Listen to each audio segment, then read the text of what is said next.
Hi, Happy New Year. I'm making this video for you if you are not born again. Or you're born again and you kind of want to know more about what you believe. When we talk about getting born again, Nicodemus asked Jesus, do you mean I enter into my mother's womb and come out again? Definitely not. You're born again when you receive the gospel, when you believe the gospel. Jesus is the one that told us in John 3:16. He says, for God so loved the world that he gave his only begotten son himself, that whosoever believeth in him should not perish but have everlasting life. And that's what he came to bring, everlasting life. Now, everlasting life doesn't mean you're going to live on and on and on. That's boring, isn't it? Right? Everlasting life is the life of God.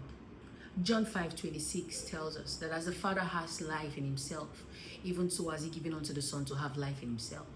So this everlasting life that the Son came to give the world is the life of God, the life that God lives by. And you see, you couldn't have thought about this. This is not something you could have said, I think what I need to be happy is to be able to have the life of God in me. You couldn't have thought about it. And that's why it's grace, right? It's unmerited. You couldn't even have aspired that much. Like, how dare we think about receiving the life of God? But that's what happens when you get born again, when you receive the gospel. He says that you will not perish, giving you a clue that the world is perishing. You know it. Everything is coming to an end.